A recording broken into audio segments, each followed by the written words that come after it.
Hello everybody, so today we are back for kind of a part 2 in the heat detection little series. It's not really.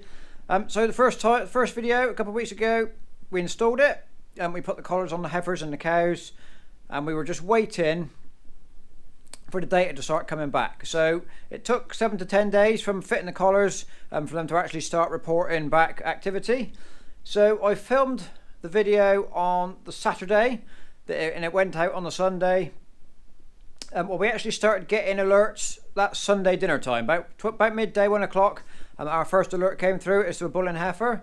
So it was 7 days since fitting, because we fitted the collars to the heifers Monday afternoon. So once the video had actually come out, the system was up and running. And the Monday after the Sunday video came out, we started serving. So today we are going to do an AI video taking information from the system, and we'll show the practice of the AI, but we're not really covering out today. And it's a miserable, cold, foggy November day. It's not dark by the crush, but it's a bit dingy, and these GoPro cameras are not the best at picking up low light situations, so it's probably not going to come out that well. So I said in the first video that we had 41 heifers and we bought 50 collars. So we had some collars left over for going on some cows. One of those cows was chosen specifically to have a collar with a view to making this video of that one particular cow.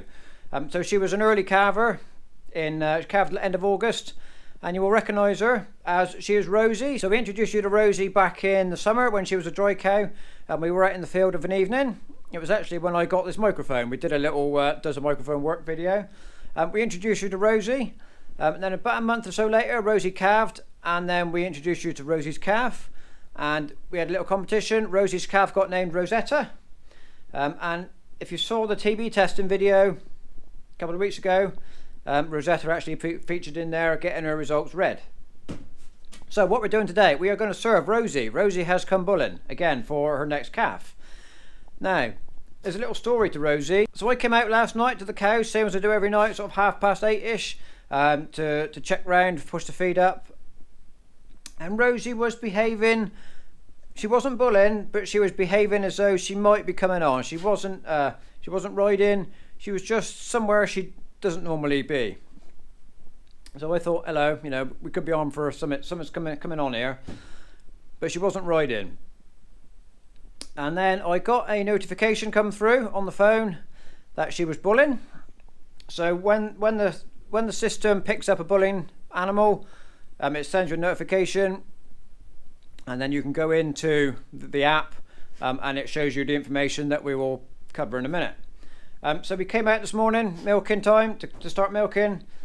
No sign of Rosie bulling. She either came bulling overnight when obviously we weren't watching, but she wasn't showing any real signs of having been riding, because often you can see they're still messing about in the morning with other cows, or where they've been chasing around, they are sometimes a little bit dirty underneath. Their teats are a little bit dirty, and you can tell that they've been riding. This morning Rosie was showing no signs of any of that, but the activity monitor data that we got come through on the phone showed she had been bulling overnight. Okay, so what we're looking at now is Rosie's activity history for the last couple of weeks. So we're just scrolling back through. Get back to the start. Right, so here we go. Here is the start. So this is where we linked the collar to Rosie, and it started picking up data. And as you can see, it took a few days for it to get up to be in something that was making sense of, and then it was kind of being just a flat line of activity. So the yellow line is her activity, which you can see is pretty static. The purple is her rumination, which again is up and down a little bit, but pretty well static. And then there's a green line in there. You can just see it following the yellow line. That is her eating. Okay, so she's eating, and we go along, and it's all pretty well static. Nothing much is happening. And we come to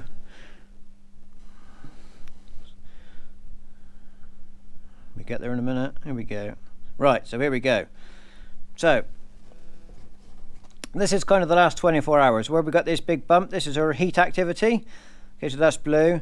So if I go back to here, this is 8 o'clock last night. Okay, so this is when I saw her. So she was rising up a little bit, but she wasn't doing anything yet.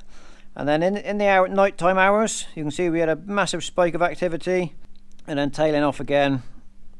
Okay, so this line here is 7 o'clock. This line here is 5 o'clock. Okay, so we saw her 6 o'clock this morning. You would have thought she was still bulling.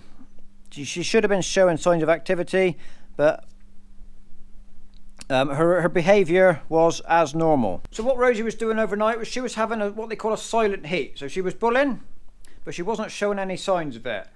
Now, I was suspicious a little bit last night, the way she was behaving. But had she not had a collar on, and we'd come out this morning, and she was as clean as she was, not running around, not chasing around with anybody else, we wouldn't have served her. We wouldn't have risked thinking, well, maybe last night she was doing something, but I don't think she is now. We would have just left her, thinking she would have come on again in the future. Now, hopefully, this system should prove itself overnight today, or should have proved itself overnight last night by picking her up. So what we're going to do, we're going to AI her now, and hopefully, fingers crossed, in 3 weeks' time, she won't come bulling again. If she doesn't come bulling, at around the 32-day mark from AI, the vet can come in with a scanner and check for pregnancies. Now, if Rosie stays quiet all the way through, and she doesn't come bulling in 3 weeks, 21 days, which is a cow cycle, and she gets presented to the vet in a month's time, and he says, yes, she's in calf, which hopefully he will, this system will prove its worth, because it picked up the silent heat that we didn't know about. So we're going to serve Rosie with, it is a sexed dairy shorthorn bull. It's exactly the same bull as we used last year that gave us Rosetta back in the summer. So hopefully, if she goes in calf to this service, Rosetta will get a full sister next year. So let's go serve her.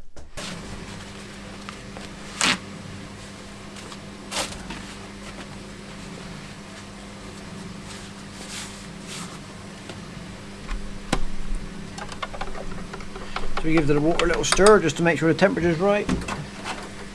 Pop our indicator in just to check we're at the correct temperature.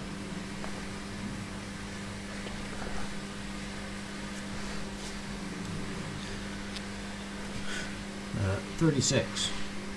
Is that showing on there?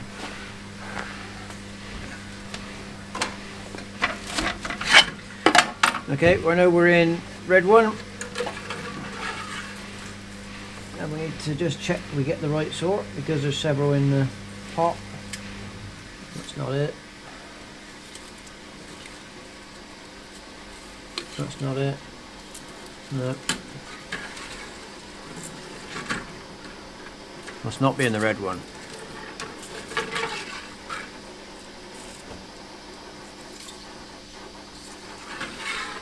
That's not it.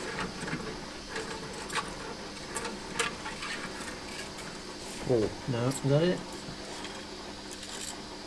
Here we go. Right, in the white one. So, right one, pop it in quick.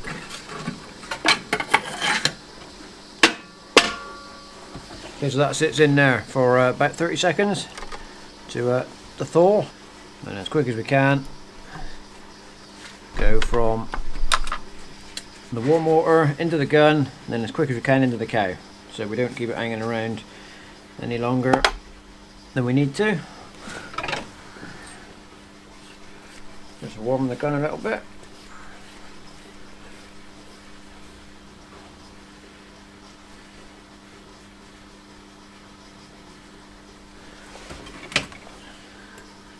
Cut off the crimped end.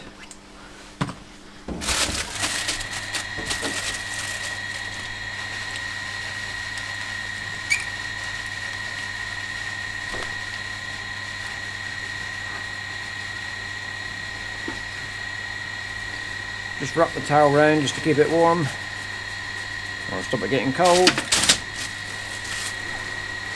and go.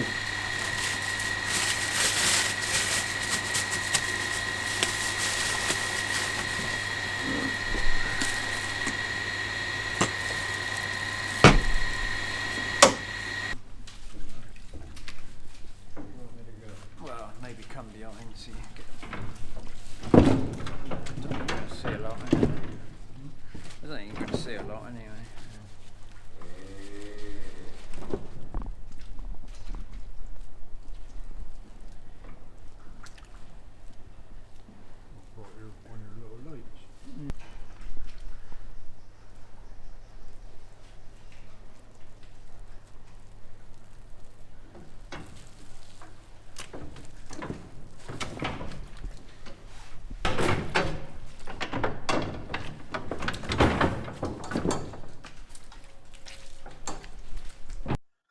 Okay, so here we have a screenshot of the data we get, the notifications the app sends us. So you'll see 261 is at the top. So 261 is Rosie, then there's some heifers, 1902, 2524, they're both maiden heifers. So looking at Rosie, as you can see, she's 8th lactation, days of milk is 92, breeding window, we'll come to that in a minute, 13, heat index 89. Now, the higher the number for the heat index, the better. They range from kind of 50 to high 90s. So we'll go back to the breeding window section now. That corresponds with that coloured bar that is above heat index. That starts at 26 and counts down to 0. As you can see, the bar is coloured, so the first 2 or 3 hours are yellow. Then we get a green section, back to yellow, and again to orange. So looking at the second one down on the list, 1902, you can see her breeding window is 24. That's still too early because it's in the yellow section. And once it gets into green, that is when we can serve. So for conventional semen, you can serve anywhere within the green window. And we're using sex semen, and it's recommended that you serve with sexed after 16 hours, so from 16 hours and downwards. And you will see Rosie's in the 13-hour window, so she's just right for the sex semen. You can see 1902 is not quite there yet, and 2524 is approaching her 16 hours. So we're getting close for her. You can see the arrow on the pointed arrow on the coloured section moves along with the time, so we can see where we are and how long we've got left to serve them in. Right, so there we go. That is Rosie served. Hopefully, in 3 weeks' time, she doesn't come bulling. And then in a month's time, when the vet comes in for PDing, we will put Rosie in with a bunch of others. We will pick Rosie out, and hopefully we can film one way or the other. So if she comes bulling, obviously she won't be presented. She will wait her turn again to come around again. But fingers crossed she goes into that service, goes in after that service. We will film it, and that will then kind of become part 3 of this little trial, if you like. It's not a trial because we have actually bought the system, but we're just seeing how it works. So this is interesting. All the heifers we've been serving, we've seen them bulling as well. They've been showing clinical signs of heat behaviour. So riding, chasing around, bawling, resting your chin resting and all that kind of thing. We've seen all that. Rosie is a bit of an exception, which is good in a way. It's hopefully proving the system's worth because she was a silent heat. Now all we've got to do is sit tight, wait for part 3, and wait for a PD of this service. Fingers crossed, hopefully. Right, so thank you very much for watching. If you haven't already subscribed, please don't forget to do so. Then you will get a notification of part 3 coming up whenever it comes up. So thanks for watching, and we'll see you next time.